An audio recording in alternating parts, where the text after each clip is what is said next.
En esta semana, Petro nombró al nuevo ministro de Educación, que no me acuerdo cómo se llama, y recibió muchas críticas porque este nuevo ministro de Educación, no era ministro de Educación ni de nada, imprecó muy procazmente en Twitter a alguien o a varios o a todo el mundo.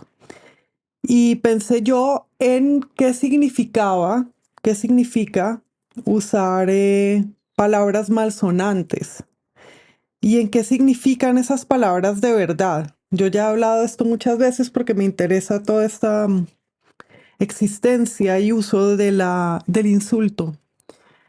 Y entonces, bueno, el insulto mal parido que creo que él usó, no sé, qué rigor, ¿no? Es un insulto que a mí me parece interesante. Es casi que educado, ¿no? Alguien que fue mal parido, como mal. ¿A qué se refieren? Se refieren a que tuvo un defecto en el desarrollo mental porque en el parto hubo un accidente, o se refiere a que sus padres fueron, no sé, de mala calaña y por eso se le llama eh, mal parido o mal parida a alguien. En todo caso, esas palabras se vuelven automatismos que no significan nada, significan un breve desahogo, ni siquiera terminan valiendo mucho como desahogo, ¿no? Está el hijo de puta, que es un insulto pues muy machista y sumamente patriarcal, como si lo peor que le fuera a pasar a alguien fuera no saber quién es el padre. Y luego está el acuñado por mí, que es muy bonito, que es el parido por el ano, porque es que alguien no nació de una mujer. Es un insulto justamente que contrarresta el hijo de puta, sino que nació tal vez de un hombre, porque pues la mujer no habría tenido por qué parirlo por el ano, porque tenía otro agujero por donde parirlo. Y entonces además parido por el ano significa cagado, o sea, significa mierda. O sea, es un insulto un poco menos común y un poquito más inteligente que los otros. Bueno, el caso es que los insultos, claro, las palabras procaces, sobre todo las prefabricadas, suenan mal, ¿no? Sobre todo cuando uno las ves por escrito. A mí a veces en el taller algún estudiante pone mierda o algo así sobre todo si está en las primeras líneas antes de la construcción de un personaje, y suelo decirle eso, simplemente me lo estás diciendo a mí como lector o como lectora. Eh, ¿Cómo poner, dónde poner una palabra así? Es distinto si las dice este joven ministro de Educación que si las dice Fernando Vallejo, ¿no? Si tú sabes y usas todas las palabras de tu lengua y eres consciente de ellas, hay también una propiedad con la que sueltas un hijo de putazo, que no es lo mismo que si es la única palabra que sabes o una de las 50 que sabes. Entonces, sí, si una persona además dice estas palabras sin gracia, sin que sean parte de una humorada, de un chiste, es simplemente grosero, es decir, común, es decir, basura, decirlos, no la persona. Entonces, pero lo que quería decir es que en sí mismo, decir esas palabras no tiene por qué significar que alguien no pueda ser ministro. Ahora, está la intemperancia, que era algo de lo que hablaba Daniel Coronel en su entrevista con el ministro, y eso me parecía más interesante.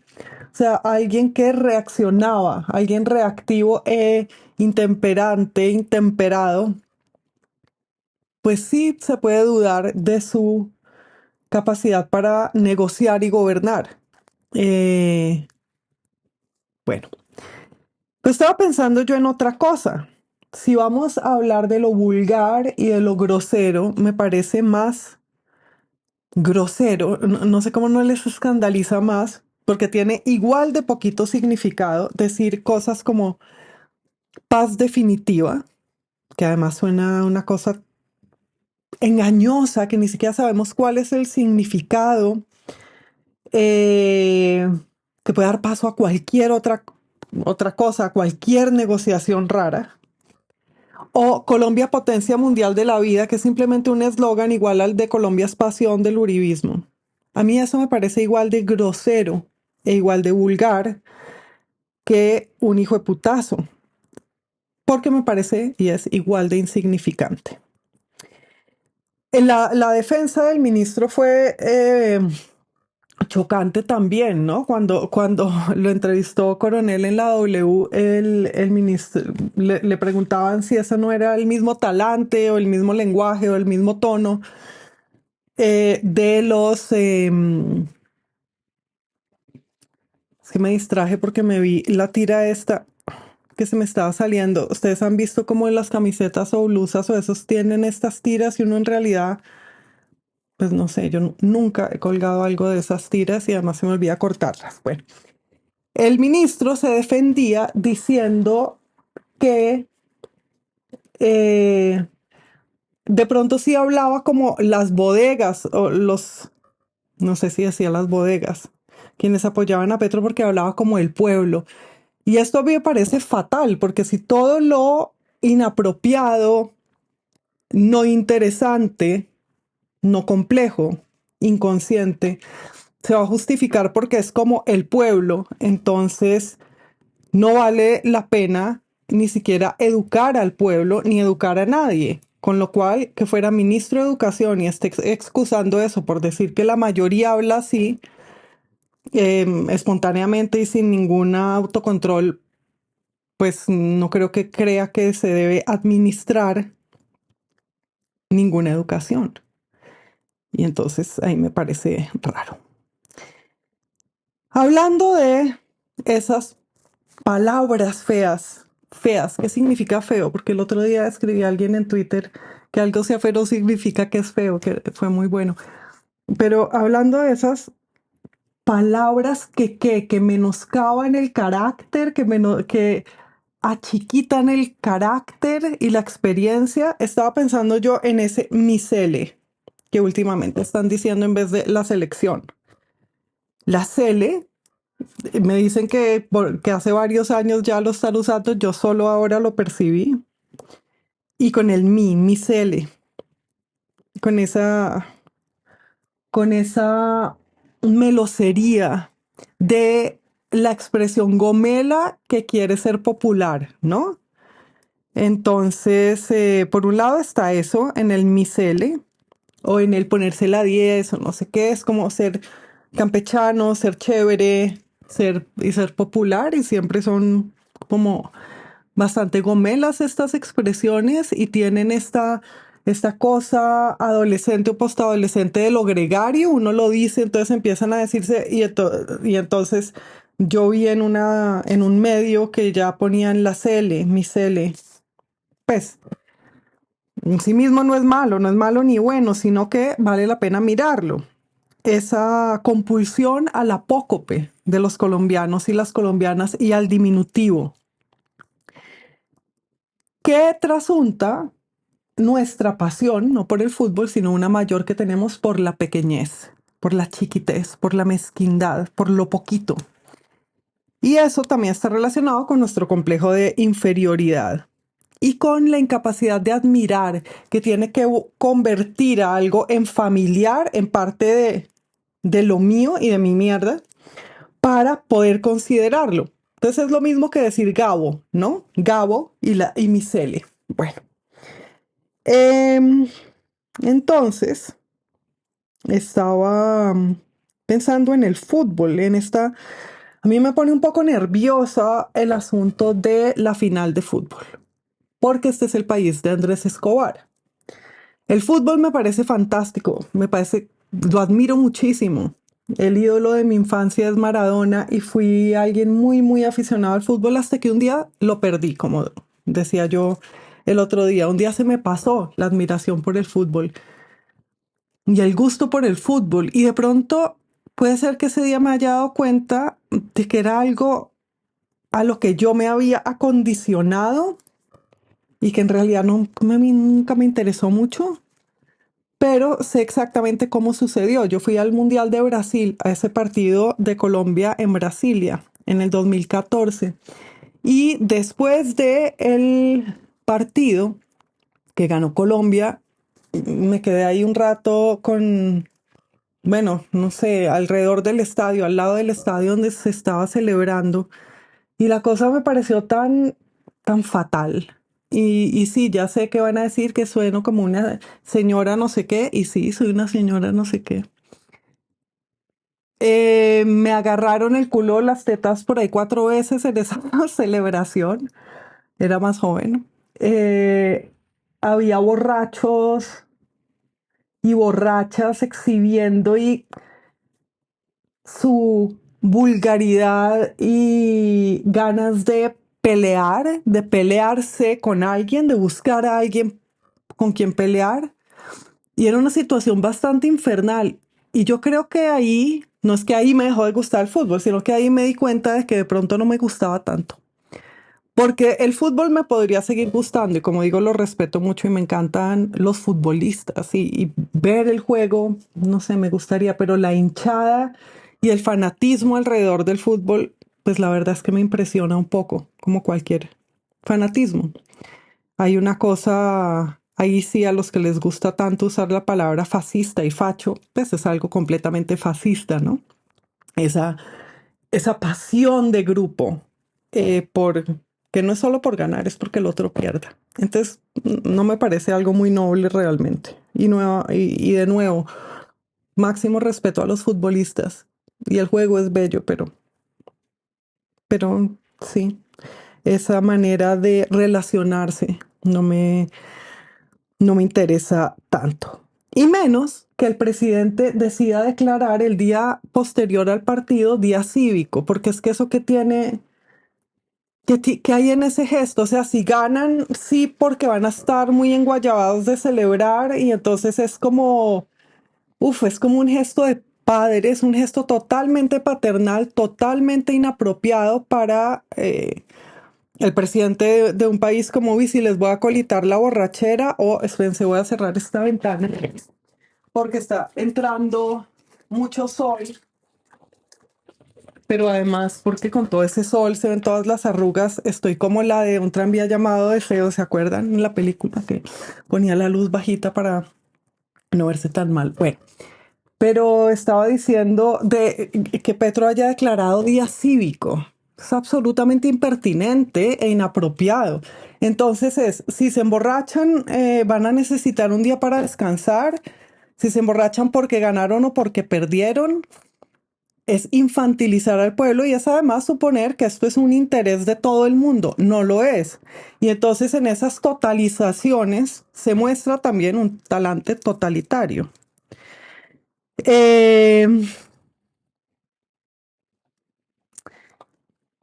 Bien, estaba pensando que hoy, esta mañana, dije algunas cosas del partido, unos destiemples, y no, bueno, el escándalo y los insultos más espantosos, y me dio miedo en realidad.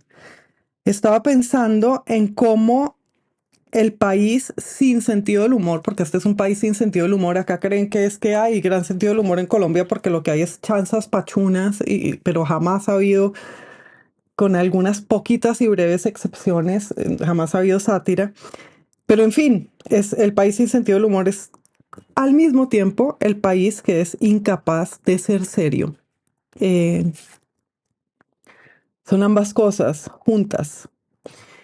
Y estaba pensando, o mejor dicho, un amigo mío pensó, y de aquí en adelante el monólogo se vuelve un poco un encargo, porque a un amigo mío le inquieta mucho el uso para todo del verbo apostar y cree que ahí hay algo que estudiar, algo que mirar y algo que lamentar sobre nuestro carácter.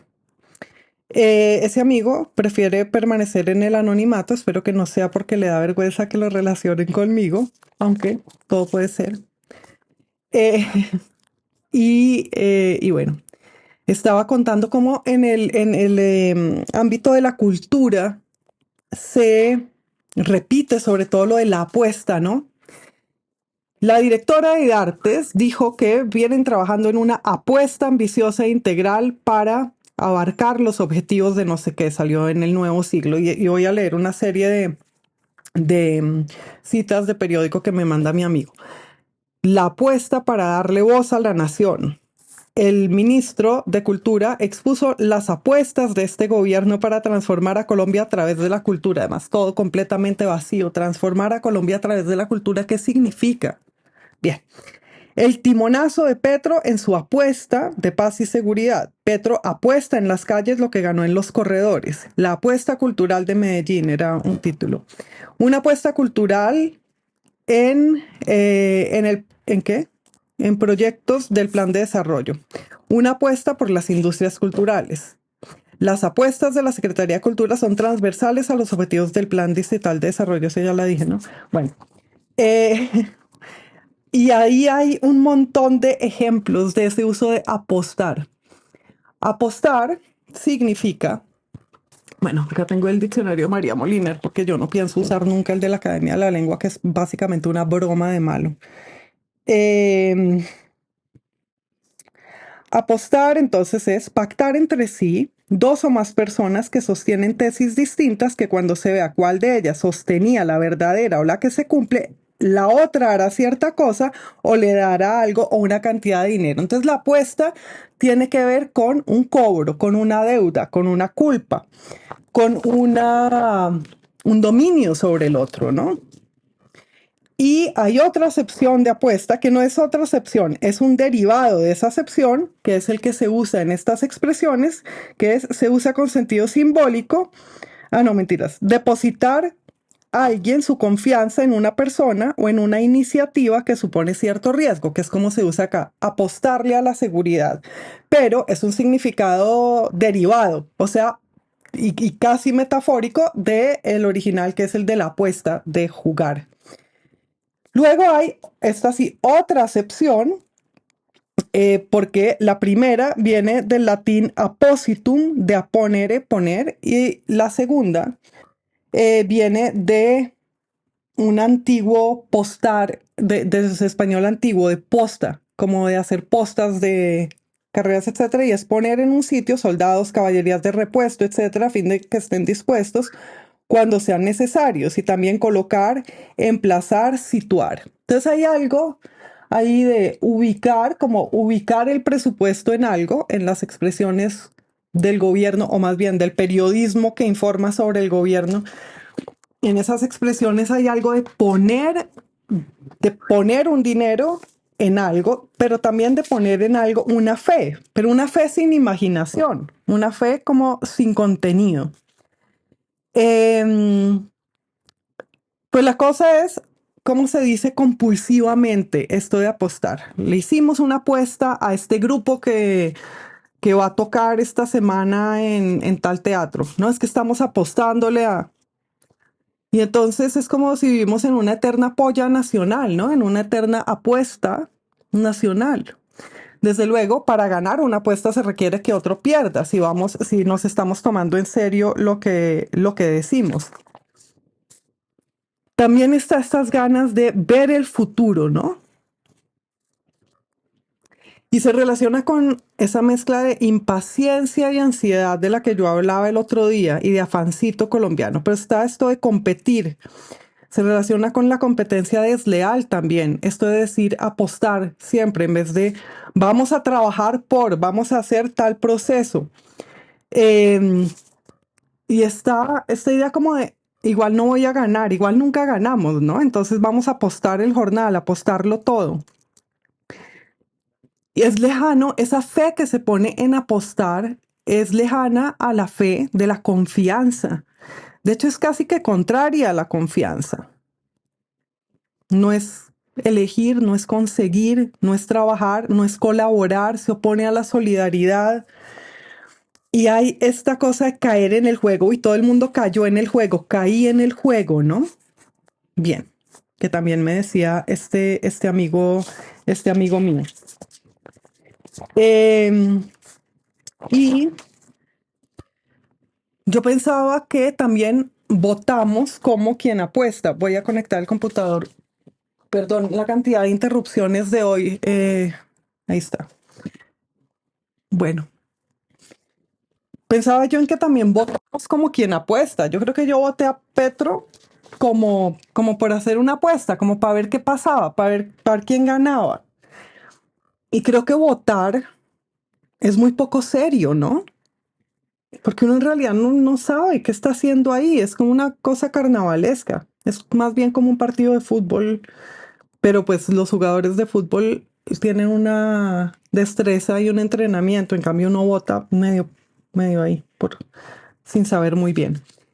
Entonces el paso, ¿cuál es la gran apuesta de a la que los colombianos nos hemos metido durante décadas? Pues no, porque yo no me he metido en realidad, así que la tercera persona, la primera persona del plural ahí es superflua.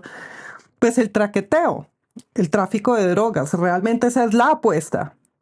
Como decía mi amigo, meterse de mula, meterle una plata al narcotráfico, ¿no? Entonces esa apostadera no tendrá que ver con ese riesgo también del negocio ilegal y riesgoso. Y pensaba yo que todo eso tiene que ver con el espíritu de la cocaína, que este sea un país productor de cocaína y cuya economía pues ha estado tan vinculada con la cocaína, yo creo que no es, eso tiene consecuencias. Y la consecuencia no es que la gente meta o no meta cocaína, o no solo que le meta dinero a eso o no, y se corrompa, y la venalidad y el que todo se pueda comprar, que es tan obvio en nuestras sociedades y sobre todo, por ejemplo, con perdón, en la de Medellín, sino que hay otra cosa también más sutil que es el qué hace esa droga y cómo el espíritu de esa droga ha permeado y determinado el carácter de los colombianos, aunque no consumamos cocaína. La cocaína es un analgésico y también un estimulante. Entonces, cómo nos adormece, no nos nuevamente, cómo adormece a la gente y a la vez la acelera. Entonces, todo eso de los proyectos que nunca llegan a hacer, todos hemos visto personas bajo la influencia de la cocaína, la habladera, la, la sensación de poder que les da, ¿no? Que pueden hacer las cosas, pero en realidad luego ni las hacen ni se acuerdan, la prepotencia que da la cocaína y la chambonería. Yo creo que todo eso, meta o no meta cocaína a la gente, se ha convertido en la personalidad de Colombia. Eh, la, la apuesta, la propuesta y la apuesta están relacionados con ese espíritu de la cocaína que además hace que nada sea real y nada en realidad importe. Yo creo que esto era lo que tenía para decir. Sí. ¿A cuántas cosas además se apunta uno como para apostar? En realidad ni las quiere, ¿no? Pero se mete como para apostarse, para ponerse en la otra acepción de las caballerías y los soldados. Además, es la raíz de apuesto, de ser apuesto, porque también hay un apostarse que quiere decir arreglarse y adornarse. Pero en fin, ¿en cuántas cosas no se mete uno sin querer, solamente como por la apuesta, como por la compulsión jugadora? Y hay esto de cuánto pone para que el otro pierda, eh, en una constante competencia y en un talante constantemente guerrero, además. ¿A quién le va? ¿A quién le vamos? Yo creo que, junto con mi amigo, le doy la razón y le agradezco por haberme dado esta idea de monólogo, es a decir sin pensar el verbo apostar cuando podría haber otros, trabajaremos por, trataremos de conseguir tal, colaboraremos para. Sí, tiene que ver con una erosión de la cooperación, con una valoración de la victoria sobre el proceso, con una adicción al riesgo permanente, con una ludopatía, eh, con una, con un juego triste, no con la alegría del juego, porque pues nadie juega en un casino realmente con alegría, nadie apuesta con alegría, sino con angustia, expectativa y depresión. Y apostar, acuérdense, trae consecuencias nefastas para el que gana también, no solo para el que pierde. Entonces, ¿cómo hacemos para sacarnos de la cabeza ese mandato de apostar? Y de que los procesos sociales y políticos y la administración eh, sean apuestas. Y por último, voy a leer un poema colombiano sobre eso, sobre la apuesta, sobre el cambiar algo por nada, que es la apuesta. Y quiero que nos haga pensar también en cuánto valoramos la vida. Ojalá que, como vuelvo a decir, me da nervios lo del partido de mañana, me da nervios lo que pase entre una gente que celebra con rabia tanto la pérdida como la victoria. Quiero también que nos acordemos de Andrés Escobar siempre. Y entonces quiero leer este poema de León de Grave, que se llama El relato de Sergio Stepanski. Oye, y voy a hacer una barbaridad, que es que me voy a saltar partes porque no lo quiero leer todo, porque ya he hablado muy largo. Pero luego lo buscan y lo leen todo. Relato de Sergio Stepanski. Juego mi vida, cambio mi vida, de todos modos la llevo perdida. Y la juego o la cambio por el más infantil espejismo. La dono en usufructo o la regalo. La juego contra uno o contra todos, la juego contra el cero o contra el infinito. La juego en una alcoba, en el ágora, en un garito, en una encrucijada, en una barricada, en un motín. La juego definitivamente desde el principio hasta el fin, a todo lo ancho y a todo lo hondo, en la periferia, en el medio y en el subfondo. Todo me da lo mismo, todo me cabe en el diminuto, hórrido abismo, donde se anudan serpentinos mis sesos. Cambio mi vida por la cándida aureola del idiota o del santo, la cambio por el collar que le pintaron al gordo Capeto o por la ducha rígida que llovió en la nuca a Carlos de Inglaterra, la cambio por un romance, la cambio por un soneto, por 11 gatos de Angora, por una copla, una saeta, por un cantar, por una baraja incompleta, por una faca, por una pipa, por una zambuca o por esa muñeca que llora como cualquier poeta. Cambio mi vida al fiado, por una fábrica de crepúsculos con arreboles, por un gorila de Borneo, por 2 panteras de Sumatra, por las perlas que se bebió la cetrina Cleopatra, o por su naricilla que está en algún museo, o por 2 huequecillos minúsculos en las sienes, por donde se me fugue, en grises podres, la hartura, todo el fastidio, todo el horror que almaceno en mis óderes. Juego mi vida, cambio mi vida, de todos modos la llevo perdida. Pues que no sea eso lo que en realidad estamos haciendo al apostarnos todo, al tener esa palabra constantemente en la boca. Y bueno, que ganen todos. Mm, chao.